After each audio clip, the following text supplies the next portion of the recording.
Muy bien, Génesis, el libro de los principios, el libro de primeras cosas, ¿verdad? Ya hemos mencionado algunas veces las cosas primeras que se mencionan aquí. A través de nuestro estudio vamos a ir llegando a ellas y las vamos a estar enumerando como aquellas que se mencionan por primera vez en las Escrituras. La semana pasada terminamos el capítulo 1, ¿verdad? Comenzamos desde el versículo 1 que habíamos estudiado anteriormente para poner los cimientos, para poner las bases de nuestro estudio y terminamos todo el capítulo. Va a haber ocasiones en las que vamos a poder leer a través de todo un capítulo y recibir la enseñanza de una manera sustancial, pero habiendo cubierto todo el capítulo. Va a haber veces como esta noche en la que no vamos a poder abarcar todo un capítulo, no porque no lo pudiéramos leer así seguido y poder guardarlo en nuestro corazón, sino porque hay cosas en las Escrituras que una vez que las escudriñamos vemos que pueden tener un significado mucho mayor al que podemos encontrar o ver con una lectura así nada más, así rápida. Entonces esta noche vamos a tratar de cubrir cuanto más del capítulo podamos, pero vamos a detenernos como a eso de las 8:10, 8:15. Queremos que los estudios de media semana sean un poco más cortos para dar más tiempo de tener compañerismo, para que no se vayan tan rápido y se queden a tomarse un cafecito o algo, y para terminar con un canto que nos aliente y nos levante el espíritu más, que tenga quizás que ver con lo que estamos estudiando. Entonces hoy, Génesis capítulo 2, comenzando con el versículo 1, y vamos a leer hasta el versículo 3, porque creo que eso es lo que vamos a cubrir esta noche. Génesis capítulo 2, versículo 1 dice: fueron pues acabados los cielos y la tierra, y todo el ejército de ellos. Y acabó Dios en el día séptimo la obra que hizo, y reposó el día séptimo de toda la obra que hizo. Y bendijo Dios el día séptimo y lo santificó, porque en él reposó de toda la obra que había hecho en la creación. Entonces, después, en el versículo 4 y siguientes, el Señor va a hacer un recuento de todo lo que es la creación y nos va a hablar acerca de la creación del hombre. Pero hoy se mencionan aquí dos cosas en estos primeros 3 versículos que yo creo que son muy importantes señalar, que yo creo que son muy importantes que todos nosotros sepamos y nos demos cuenta que están ahí. Como les dije, a veces cuando leemos las Escrituras y las leemos así de pasada, ¿verdad? Las leemos así nada más porque es en el capítulo en el que estamos y queremos leerlas y queremos ponerle nuestra estrellita a un lado de que ya lo leímos. A veces nos perdemos de ciertas cosas. Pero cuando las leemos más detenidamente podemos ver cosas en ella que al escudriñarlas y entenderlas decimos: pues mira, sí es cierto. Es cierto, tiene razón, ¿verdad? No hubiera podido ser de otra manera, no hubiera podido suceder de otra forma. Esa es la forma en la que Dios lo hizo, y por eso ahora el hombre, aun cuando a veces no quiere reconocerlo, en sus mismos estudios lo ha descubierto, y sin reconocer que es de parte de Dios, tiene que reconocer que es cierto. Si él quiere darle el crédito a Dios o no, depende de él, ¿verdad? Porque por eso nos dio Dios el libre albedrío, para que nosotros decidamos si vamos a creer que fue Dios el que lo hizo o si fue algo que el hombre descubrió única y exclusivamente por su inteligencia. Pero la inteligencia que el hombre muestra de tener no puede ser una inteligencia que haya salido de una amiba, ¿sí? Es una inteligencia muy desarrollada, es una inteligencia muy compleja, es una inteligencia muy, ¿cómo diré? Muy diseñada como para que el hombre descubriera todas las cosas que Dios quería que descubriera y que quiere que siga descubriendo el hombre. Es decir, que de una amiba se desarrolló un cerebro como el nuestro, que no hay ninguna computadora ni supercomputadora que se pueda comparar con él, es una, perdónenme la palabra, pero lo voy a decir como es, estupidez. ¿Sí? Y esa es la verdad de las cosas. No podemos decirlo de otra manera. Entonces, aquí en el versículo 1, por ejemplo, vemos algo. Y traigo lentes nuevos, ya uso lentes ahora no nada más para leer, sino para todo. Hacía mucho que no los miraba, ahora sí estoy viendo claramente quién está y quién no está. ¿Verdad? Entonces, por eso me los tengo que estar subiendo. Pero se mira bien suave con los lentes. ¿eh? Aparte de que ahorita en nuestros tiempos es cool traer lentes, ¿verdad? Es cool, todo el mundo trae. El que no trae lentes es nerd, ¿verdad? El que trae lentes es cool, ¿verdad? Se andan usando. Así es que, hey, compas, los de que traen lentes, nos miramos bien cool, ¿ok? Ok, vamos a orar otra vez. No. Versículo 1 del capítulo 2 de Génesis. Fueron pues acabados, y yo en mi Biblia tengo subrayado, tengo circulado la palabra acabados, los cielos y la tierra, y todo, también esas palabras las tengo subrayadas y las tengo circuladas, el ejército de ellos. Fueron pues acabados los cielos y la tierra, y todo el ejército de ellos. Lo que nos está diciendo aquí la palabra de Dios es que cuando Dios dijo que ya todo lo que iba a ser creado fue creado, se terminó de crear. La obra fue consumada. La obra fue terminada. Desde ese punto en el cual Dios terminó de crear los cielos y la tierra y todo lo que en ellos hay, desde entonces nada nuevo ha sido creado. ¿Se ha usted puesto a pensar en eso en alguna ocasión? Que después de que Dios miró todo lo que había creado y lo declaró como bueno, vio todo lo que había hecho y lo declaró como, nada más ha sido creado. Nunca. Nada, todo lo que se necesitaba, todo lo que Él iba a necesitar para poder revelar al hombre su presencia, para poder revelar al hombre su naturaleza, para poder revelar al hombre su poder, su inteligencia, su creatividad. Todo lo que Él iba a necesitar para hacer eso fue creado. No se creó ya después ninguna especie de animales. No se creó ya ningún ser viviente que se le pareciera al hombre. No fue creado ninguna planta. No fue creado ningún insecto. No fue creado ningún... Todo lo que iba a ser creado fue creado y se acabó. Nada más fue creado. Ahora, muchas cosas han sido descubiertas por el hombre. Pero nada es nuevo. Nada es nuevo. Todo se ha desarrollado, todo ha venido a ser, todo ha surgido de cosas que Dios ya creó desde el principio. Sí, les conté, ¿no? El cuento ese que cuenta el doctor Morrison, ¿verdad? Que el diablo vino con Dios y le dijo, crear a un hombre de la tierra, eso no es nada difícil, hasta yo puedo crear un hombre de la tierra si me permites. Y Dios le dijo, ándale, aviéntatelo.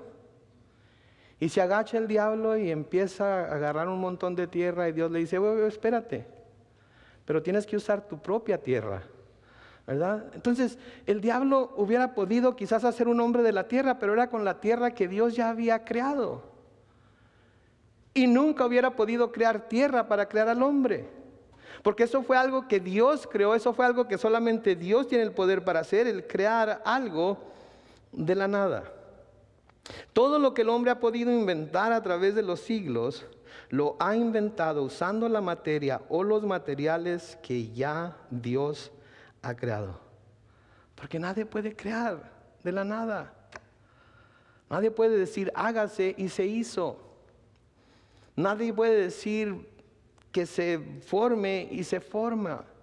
Nadie ha hecho eso porque es un atributo, es un poder que solamente Dios tiene. De hecho, las leyes físicas que el hombre ha descubierto y que el hombre mismo ha confirmado como científicas, dan testimonio de esto. ¿Se acuerda usted? Yo no me acuerdo de muchas cosas que me han enseñado en física, pero esto sí me acuerdo. Que de hecho reprobé la clase de física cuando estuve en la escuela. Pero esto me acuerdo muy bien. ¿Ha oído usted la ley de la conservación de la materia? ¿Sabe usted lo que dice la ley de la conservación de la materia? La ley de la conservación de la materia dice lo siguiente: la materia no se crea ni se destruye, solo se transforma. La materia no se crea ni se destruye, solo se transforma. Es lo mismo con la energía. La energía no se crea ni se destruye, solo se transforma. Todo lo que vemos se transforma de otra cosa, pero nada es creado y nada puede destruirse. ¿No se le hace a usted curioso eso? ¿No se le hace interesante? Que lo que Dios dijo, ya está todo hecho. Ya todo fue creado y todo lo que está creado es bueno. El hombre a través de los años y después de que su inteligencia se desarrolló y empezó a leer y empezó a hacer estudios y empezó a hacer experimentos, llegó a descubrir lo que Dios ya sabía desde Génesis capítulo 2 versículo 1. Que todo lo que Él creó fue todo lo que iba a ser creado a través de toda la eternidad y que nada más iba a ser creado jamás después de ello. Curioso, ¿no?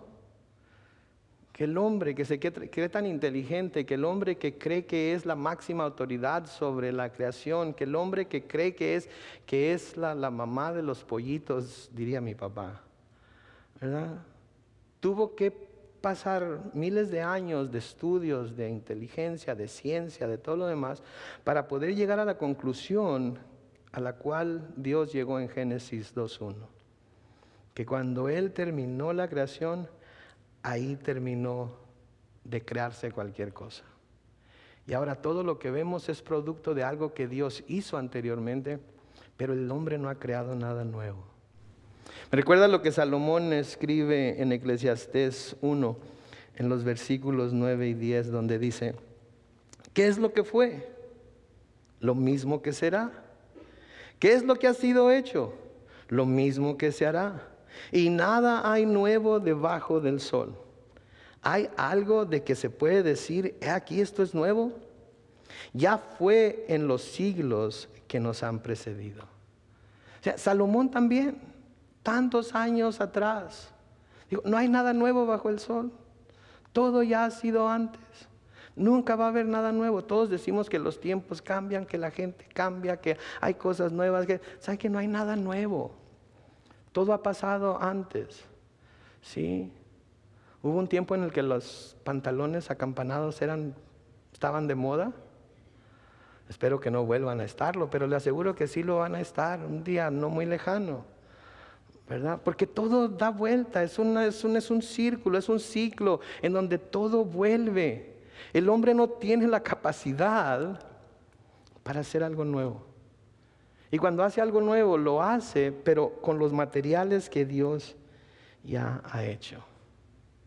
Entonces, se me antoja a mí curioso esto, porque hay mucha gente que habla de cosas nuevas que constantemente están saliendo, ¿verdad? Que constantemente se están haciendo, que constantemente se están creando. No se está creando nada nuevo.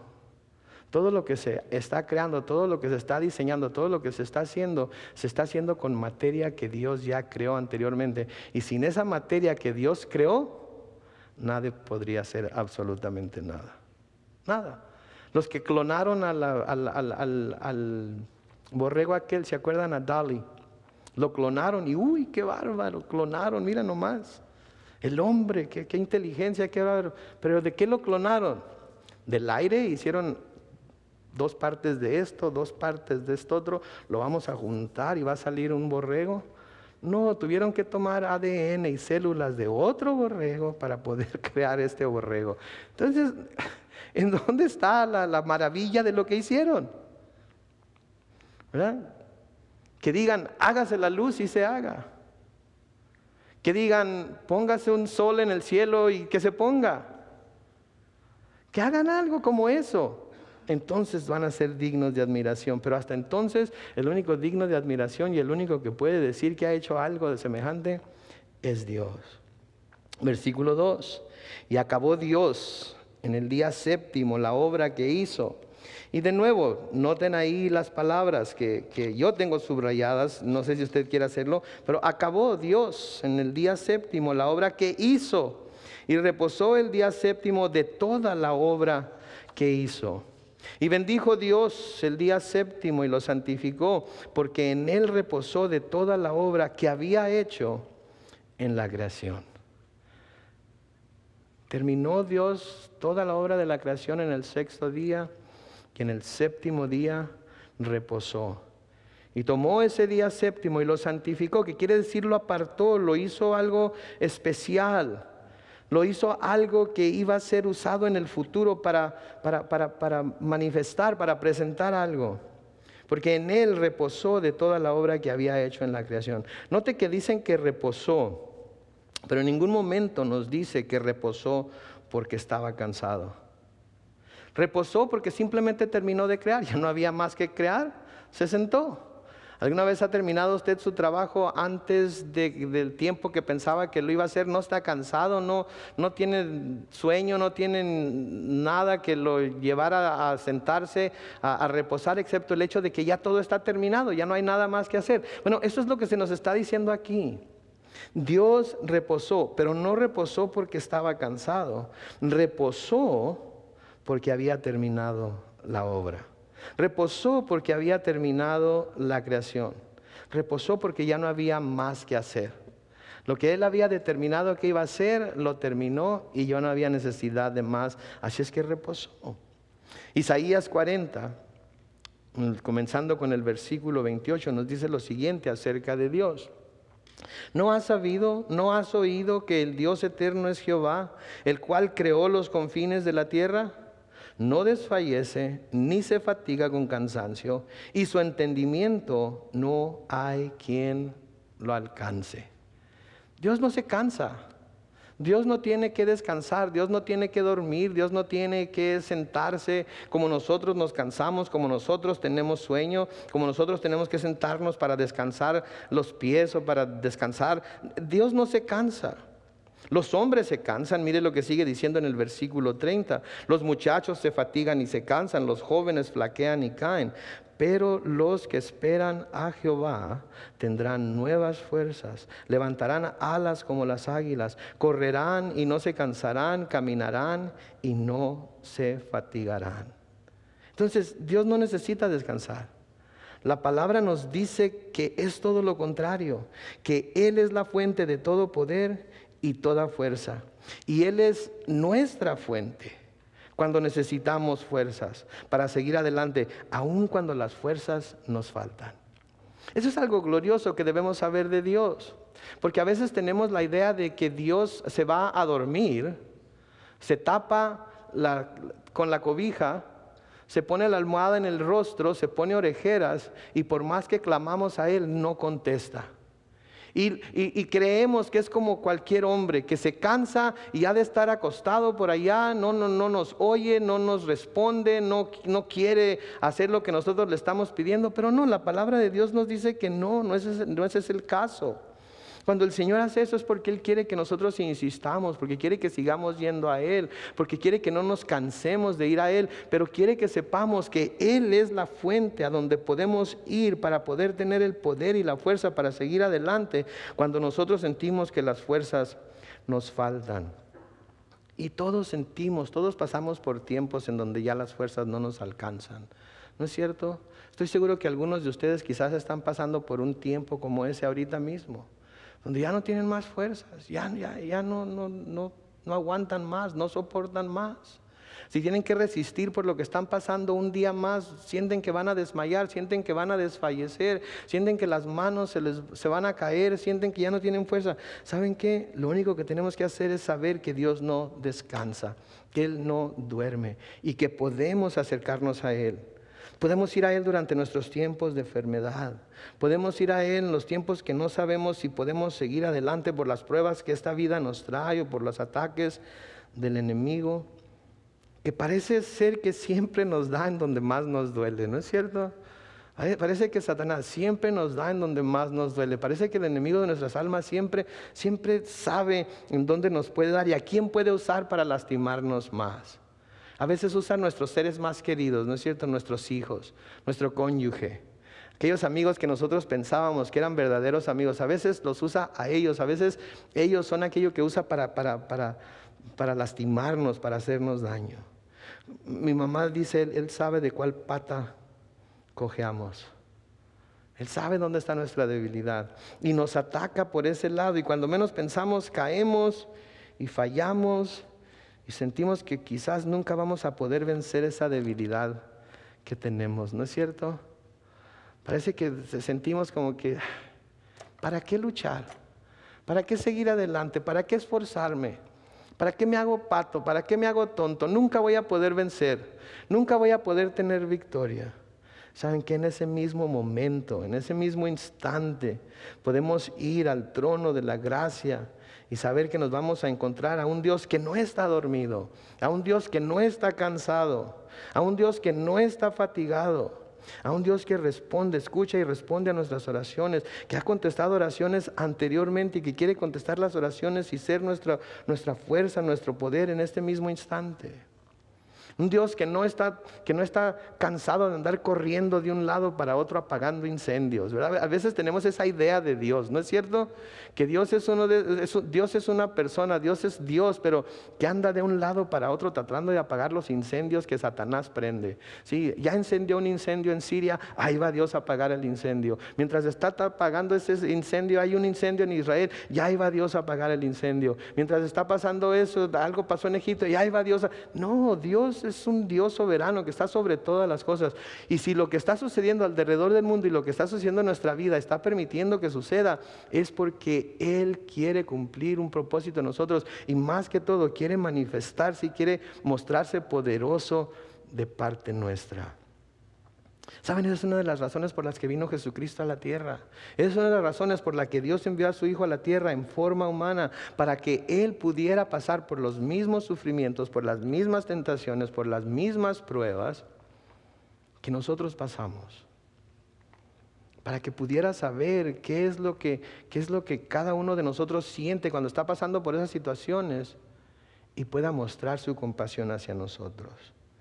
El escritor a los Hebreos les escribe en Hebreos capítulo 4, los versículos 15 y 16. Porque no tenemos un sumo sacerdote que no pueda compadecerse de nuestras debilidades, sino uno que fue tentado en todo, según nuestra semejanza, pero sin pecado. Acerquémonos pues confiadamente al trono de la gracia para alcanzar misericordia y hallar gracia para el oportuno socorro. Él sabe de nuestras debilidades. Él sabe que a veces nos queremos dar por vencidos. Él sabe que a veces nos es difícil hacer la voluntad y hacer lo que Él nos dice en su palabra que debemos hacer. No hay necesidad de que alguien se lo cuente o se lo diga. ¿Se acuerdan en el huerto de Getsemaní? La noche en que iba a ser tomado preso, fue y se postró de rodillas. Y las escrituras nos dicen que su sangre se mezcló con su sudor y cayó al suelo y clamó a Dios y dijo: Padre, si es posible, que pase de mí esta copa. Tenía miedo. Iba a pasar por un dolor que nadie de nosotros nos podemos imaginar. Y el dolor más grande que iba a sentir iba a ser la separación del Padre, aunque fuera por unas horas. Y él no conocía, él no sabía lo que era estar separado del Padre, porque aun cuando anduvo aquí en la tierra, por medio de la oración y de la comunión que tenía con Él, siempre estuvo cerca de Él. Pero cuando lo clavaran en la cruz, cuando todo el pecado del mundo fuera puesto sobre sus hombros, Dios iba a tener que volverse y dejarlo solo para que pagara todo el peso del pecado de la humanidad. Y tenía miedo, sintió su debilidad humana, pero clamó a Dios. Así nosotros también tenemos que clamar a Dios, tenemos que ir a Él, tenemos que buscar su rostro, tenemos que orar a Él, sabiendo que porque Jesús pasó por todo lo que pasó, Él puede compadecerse de nosotros, Él puede compadecerse de nuestras debilidades, y podemos ir confiados. No lo vamos a encontrar cansado, no lo vamos a encontrar durmiendo, no lo vamos a encontrar enojado, no lo vamos a encontrar de mal humor porque se le ha pasado a través de todo el mundo haciendo cosas por sus... No, vamos a encontrar un Dios de compasión, vamos a encontrar un Dios que nos entiende, vamos a encontrar un Dios que quiere ayudarnos. Lo que pasa es que a veces, yo podría decir la mayoría de las veces, no vamos a ese trono de gracia. Confiamos en nuestras propias fuerzas. Confiamos en nuestro propio poder y creemos que de alguna manera nosotros mismos podemos sacarnos del atolladero. Y ese es el problema, que entre más rápido nos demos cuenta que le necesitamos a Él y clamemos a Él, más rápido Él tiene la oportunidad de mostrarse poderoso de nuestro favor. Ahora, habiendo dicho todo esto, tenemos que tomar nota también de que aunque Dios no dio ninguna ley, en cuanto al día de reposo por mucho tiempo, podemos ver que desde el principio su intención fue santificar un día, separar un día, para darlo al hombre en el cual el hombre pudiera reposar de su trabajo. Sí, cuando los escribas y fariseos lo acusaban de quebrantar la ley del sábado, él les recordaba, ¿saben qué? El hombre no fue hecho para el sábado, para el día de reposo. El día de reposo fue hecho para el hombre. Sí, pero el hombre lo tergiversó porque pensó que guardando el día de reposo iba a ganarse de alguna manera el favor de Dios. Pero no hay necesidad de guardar ningún día, no había necesidad de guardar ningún día por Dios o para el bien de Dios. La razón por la que Dios les exigía que guardaran el día de reposo era para su propio bienestar, para su propio bien, para que ellos recobraran fuerzas. Ahora, como vamos a ver más adelante, la intención de Dios no fue que el hombre estuviera en el huerto. Cuando creó al hombre, no fue la intención de Dios que el hombre estuviera en el huerto sin hacer nada, ¿verdad? No fue la intención de Dios tener al hombre en el huerto de niño bonito, sino que trabajara en él. El trabajo no es una maldición. Todo el mundo cree que el trabajo es una maldición, ¿verdad? Todos nos quejamos del trabajo, ¿verdad? Decimos el trabajo es la maldición porque Eva se comió la manzana.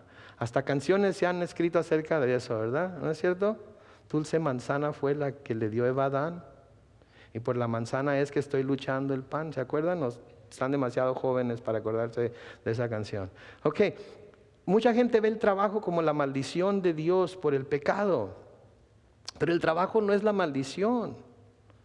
Sí, Dios puso al hombre en el huerto y lo puso para que trabajara en el huerto, como vamos a ver más adelante. Y porque Dios lo iba a poner a trabajar, porque Dios lo iba a poner a cuidar y labrar el huerto, Él sabía que por ser carne, no ser todopoderoso como Él, iba a tener que descansar.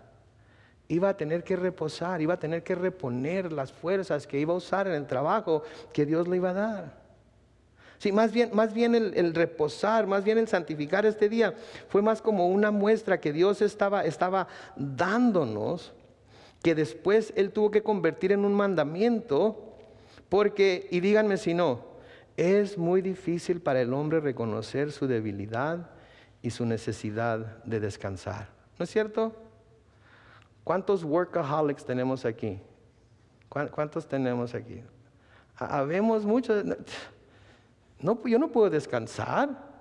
Si me tomo un día de descanso, necesito el dinero de esas horas extras, necesito el dinero que voy a ganar ese día, necesito el dinero. Si no trabajo, el dinero que voy a ganar lo voy a perder. ¿Y quién va a pagar por mis cuentas? ¿Quién va a pagar por lo que debo? ¿Quién me va a dar para poder tener todo lo que necesito? Si no descanso, si no trabajo y descanso, ¿quién me va a dar? ¿No es cierto que así pensamos? Déjenme decirles algo a todos los workaholics que tenemos aquí. Aún para descansar se necesita tener fe. Aún para descansar se necesita tener fe. Porque se necesita mucha fe para decir, ¿sabe qué, patrón? Y me encantaría trabajar horas extras, pero ya, necesito un día de descanso. Necesito quedarme en casa y tirarme en la cama y descansar todo un día. Pero no lo hacen. ¿Por qué? Falta de fe. Porque lo que voy a perder, ¿quién me lo va a dar? Lo que no me van a pagar, ¿de dónde lo voy a sacar? Y nos las pasamos como los, ¿cómo se llaman? Los hamsters dentro de la rueda, ¿verdad? Patina y creemos que vamos a salir de la... Ahí estamos. ¿Y cuándo es suficiente? Nunca es suficiente. ¿Ustedes creen que el día de reposo Dios lo dio nada más porque, hey, día de reposo, tienen que ir a la iglesia, tienen que estar allá? No, lo dio para que descansáramos. Mi esposa, y no me deja que miente, cuando ella está aquí no puedo mentir porque, no miento todavía. Tómate un día de descanso. Yo llevo a los niños a la escuela, yo hago esto, siempre hay cosas que hacer. El viernes pasado dije, ok, No voy a llevarlo, no me voy a levantar. Es más, no quiero alarmas. Tú te levantas y te llevas a los niños a la escuela. Sonó la alarma, los desperté, me volví a acostar. Ella se encargó de todo lo demás. Cuando menos pensé eran las 10:30 de la mañana y yo bien dormido todavía. Mi cuerpo lo estaba pidiendo, pero yo no quería darlo, porque sentía que de alguna manera estaba fallando al trabajo que Dios me ha dado, a los deberes que Él me ha dado para hacer, y si le fallaba, entonces no estaba siendo un buen pastor, no estaba siendo un buen cristiano, no estaba siendo... ¿Saben qué? Dios nos dio un día en 7 para descansar. Les quiero aconsejar, tómenselo, descánsenlo, que su mente, su cuerpo descanse, déjenlo todo a Dios. Sí, después cuando llega la ley más adelante, Dios les dice a los hebreos que cada 7º año no tienen que trabajar. ¿Se da cuenta usted? Unas vacaciones de todo un año. Todo un año. Y les dice, ¿saben que cada 7º año no quiero que trabajen, no quiero que hagan nada? No siembren, no cosechen, no, lo que la tierra dé, eso es lo que van a comer. ¿Sabe que nunca lo hicieron? Nunca lo hicieron. ¿Por qué? Porque iba a comenzar el año y decían, ok, este año pasado la cosecha estuvo tremenda. Entonces sí voy a tener para comer, pero no voy a tener para vender. Pero el Señor dice que debemos dejar el suelo que descanse, debemos dejar que la tierra descanse, nosotros debemos descansar. Me puedo tomar unas vacaciones de un año. ¿Y qué hacían? No. La avaricia, el deseo de tener más, el sacar las cuentas y decir, ¿todo un año? Hasta que Dios dijo, ¿saben qué? Ustedes no me lo quieren dar por sí mismos. Yo se los voy a quitar. Yo se los voy a quitar. Y dejó que se los llevaran cautivos a Babilonia. Y durante 70 años la tierra estuvo sin hacer nada. No esperen a que Dios haga eso con ustedes. No esperen a que Dios permita que sus cuerpos lleguen al punto en el que ya no soportan más. Al punto en el que su corazón ya no soporta más. Al punto en el que su cerebro ya no soporta más. No vale la pena por un puñado de dólares. Dios ha prometido que Él se va a encargar de nosotros. Dios ha prometido que Él va a proveer para todas nuestras necesidades. Dios ha prometido que si buscamos primeramente el reino de Dios y su justicia, todo lo demás va a ser añadido. Esa es la promesa de Dios. Y o lo creemos o no lo creemos. Si no lo creemos, nunca vamos a descansar. Y no vamos a estar mejor por ello, sino todo lo contrario. Vamos a estar peor por ello, porque nos vamos a desgastar más rápidamente, nos vamos a enfermar más pronto, más nuestro cuerpo va a empezar a dar de sí más pronto. Y todo aquello que queríamos lograr, por unos cuantos dólares o pesos, no vale la pena. Dios desde el principio nos ha dado un día en 7 para que lo reposemos. Él mismo nos da el ejemplo. Tomémoslo. Confiemos en Él. Confiemos que lo que íbamos a ganar ese día, Dios lo va a proveer de alguna manera. Ahora, yo sé lo que están pensando muchos. Es que tú no conoces a mi patrón. Él cuando dice tienen que trabajar. ¿Saben qué? Estamos confiando en Dios. Y tenemos que decir, ok Dios, yo quiero hacer lo que tu palabra dice. Entonces te ruego, te suplico que tú obres en el corazón de mi patrón para cuando vaya y le diga, ¿sabe qué patrón? No me importa qué día. No tiene que ser el domingo porque yo sé que es el más ocupado. No tiene que ser el sábado porque es cuando las ven. Un día de la semana. El que usted me quiera dar, un día de la semana, lo quiero tomar de principio a fin para descansar. Para pasármela con mis hijos, para pasármela con mi esposa, para ir a comer unos camarones a la diabla, para ir a... para hacer lo que a mí quiero descansar, quiero quedarme acostado con en calcetines, en pijamas todo el día para poder, y mire, le va a ir mejor porque al siguiente día voy a venir como lechuguita, fresquecito a trabajar. Crea en Dios, ponga su fe en Dios y créale.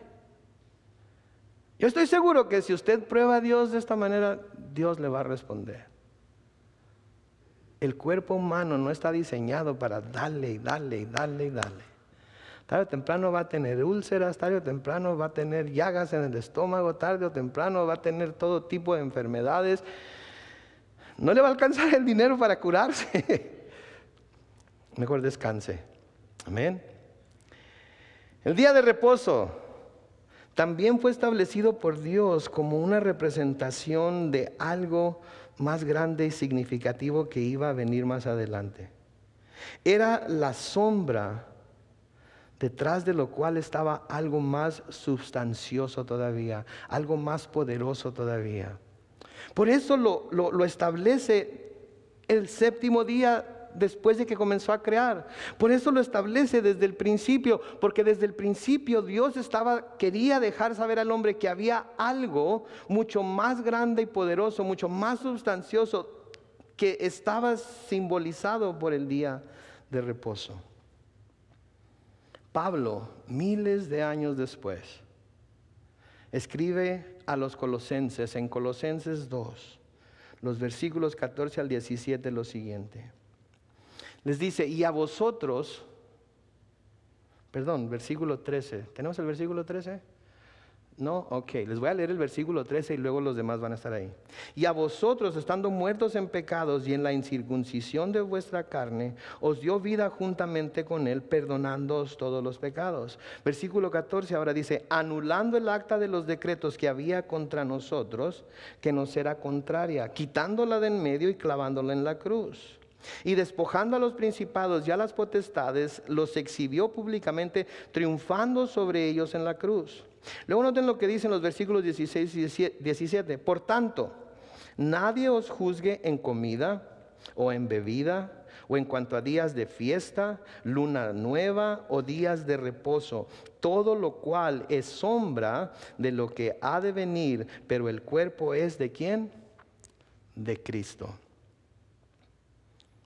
Pablo estaba hablando aquí a los colosenses porque había venido un grupo de judaizantes que les estaban diciendo que para poder ser salvos era necesario creer en Cristo, pero que también tenían que hacer otras cosas, entre las cuales se encontraba el guardar el día de reposo. Pablo dice, no hay necesidad de ello. No hay necesidad de guardar el día de reposo. No hay necesidad de guardar el sábado. Porque el día de reposo que estableció Dios era la sombra de lo que ha de venir.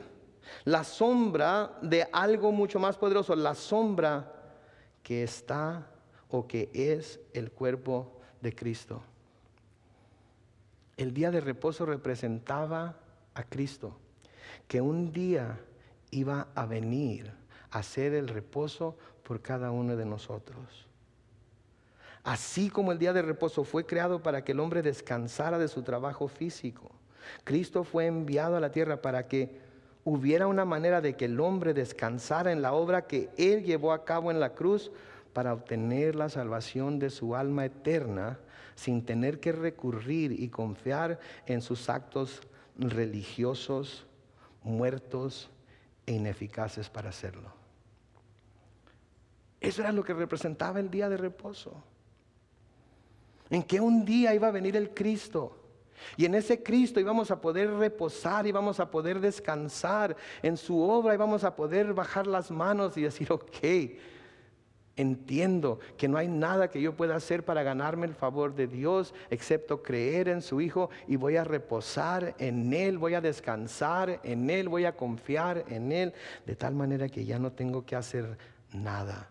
No tengo que seguir ninguna ley, no tengo que seguir ningún ritual, no tengo que llevar a cabo ningún sacramento, no tengo que seguir ninguna ley religiosa establecida por religiones creadas por hombres. No tengo que hacer nada de eso. Cristo lo hizo todo y puedo descansar en Él, porque las obras de la ley no van a justificar al hombre, jamás. No importa qué quiera hacer usted, no importa qué intente hacer usted para tratar de ganarse a Dios, no podrá ser justificado, porque las obras de la ley, no importa cuál ley, jamás podrán justificar al hombre. Pablo lo dice en Romanos capítulo 3, los versículos 20 al 24, dice: ya que por las obras de la ley ningún ser humano será justificado delante de él, porque por medio de la ley es el conocimiento del pecado. Pero ahora, aparte de la ley, se ha manifestado la justicia de Dios, testificada por la ley y por los profetas, la justicia de Dios por medio de la fe en Jesucristo para todos los que creen en Él, porque no hay diferencia, por cuanto todos pecaron y están destituidos de la gloria de Dios, siendo justificados gratuitamente por su gracia mediante la redención que es en Cristo Jesús, a quien Dios puso como propiciación por medio de la fe en su sangre, para manifestar su justicia a causa de haber pasado por alto en su paciencia los pecados pasados, con la mira de manifestar en este tiempo su justicia, a fin de que Él sea el justo y el que justifica al que es de la fe en Jesús, no al que cumple, no al que celebra, no al que guarda el día de reposo, al que es de la fe en Jesús. Hay muchas religiones que imponen ciertas cosas que la gente tiene que hacer para poderse estar segura de que es salva. Tienen que bautizarse de tal manera, tienen que traer el pelo de tal forma, tienen que vestirse de tal o cual manera, tienen que andar en bicicleta de 10 velocidades, tienen que salir los sábados a tocar puertas, tienen que ser bautizados por un cura y ser rociados y no sumergidos. Tantas cosas que las religiones imponen sobre los hombres para tratar de controlar a los hombres y para decirles que si no cumplen con esas cosas no son salvos. ¿Saben qué? Cuando venimos a tener fe en Cristo, podemos descansar en Él. Podemos reposar en Él.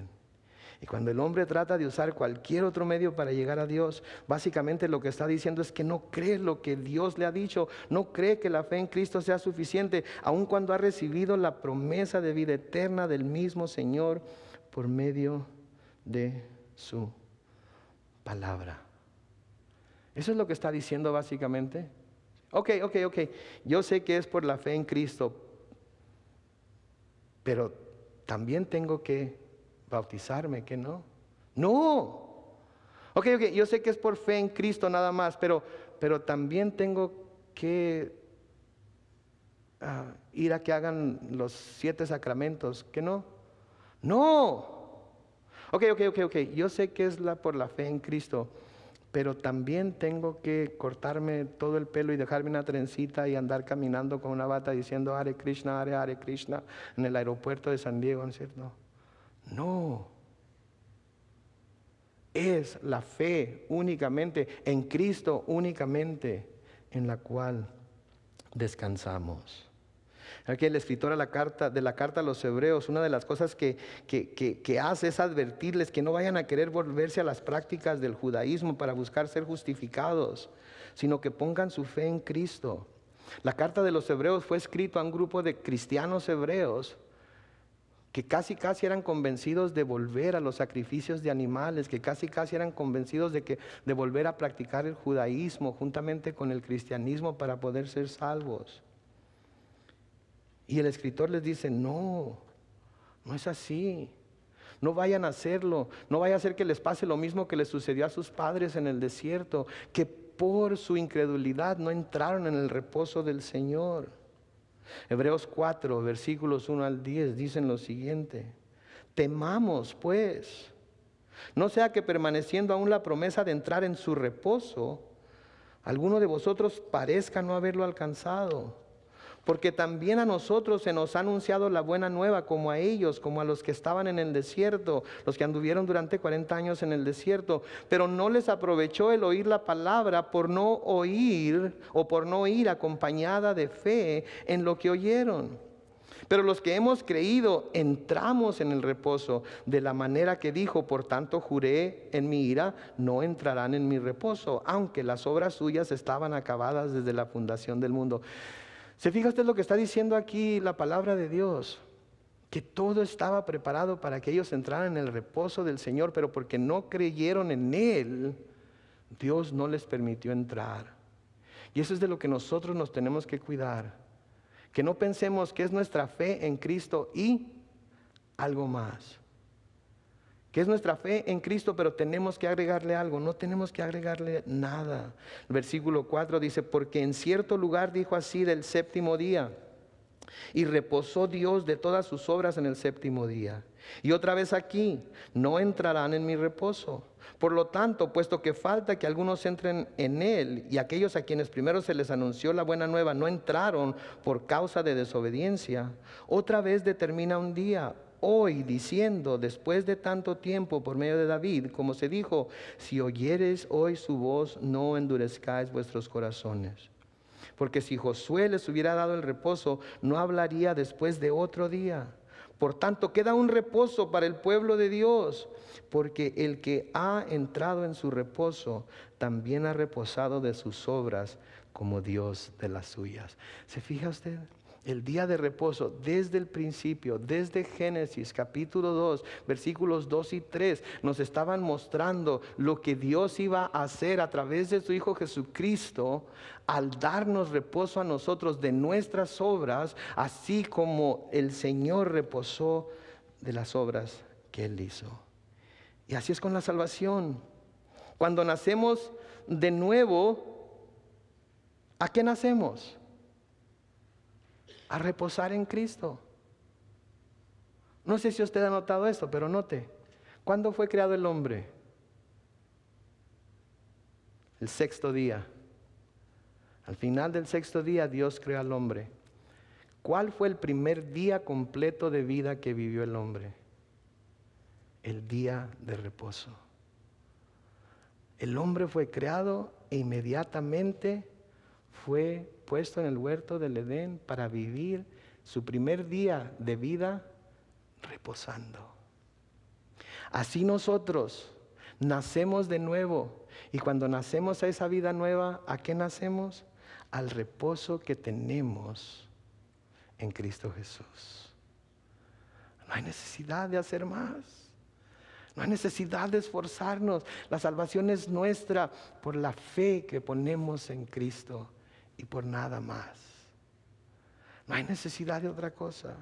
Efesios 2, 8 y 9 nos dice: porque por gracia sois salvos por medio de la fe, y esto no de vosotros, pues es don de Dios, no por obras, para que nadie se gloríe. No por obras. Oh, es que yo estoy ahí en la iglesia todos los domingos bien tempranito, así es que Dios, cuando llegue a tu presencia, me vas a tener que dar una palomita, y cada vez porque fui, y me tienes que dejar entrar al cielo. No, es por la obra de Jesucristo en la cruz que somos salvos. Venimos a la iglesia no para lograr nuestra salvación, venimos y nos reunimos con los demás hermanos porque ya somos salvos, queremos tener comunión los unos con los otros y deseamos estar juntos con aquellos que como nosotros adoran y aman a Dios, pero no para ganarnos la salvación. En Romanos 4, versículos 1 al 8 dice: ¿qué pues diremos? Que halló Abraham nuestro padre según la carne. Porque si Abraham fue justificado por las obras, tiene de qué gloriarse, pero no para con Dios. Porque, ¿qué dice la Escritura? Que creyó Abraham a Dios y le fue contado por justicia. Pero al que obra, no se le cuenta el salario como gracia, sino como deuda. Mas al que no obra, sino cree en aquel que justifica al impío, su fe le es contada por justicia. Como también David habla de la bienaventuranza del hombre a quien Dios atribuye justicia sin obras, diciendo: bienaventurados aquellos cuyas iniquidades son perdonadas y cuyos pecados son cubiertos. Bienaventurado el varón a quien el Señor no inculpa de pecado. ¿Y quién es el varón a quien el Señor no inculpa de pecado? Aquel que está reposando plena, completamente, totalmente en Cristo Jesús y nada más. ¿Qué cosa? Yo me maravillo cuando miro que apenas estamos en el segundo capítulo de Génesis, los primeros 3 versículos, y ya Dios está declarando verdades que desde el principio había planeado que fueran así.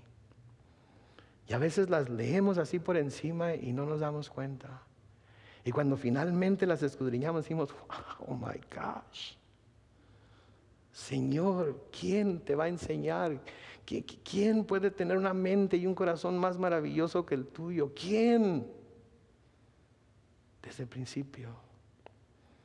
Jesús dijo en Mateo 11, versículos 28 al 30: venid a mí, todos los que estáis trabajados y cargados, y yo os haré descansar.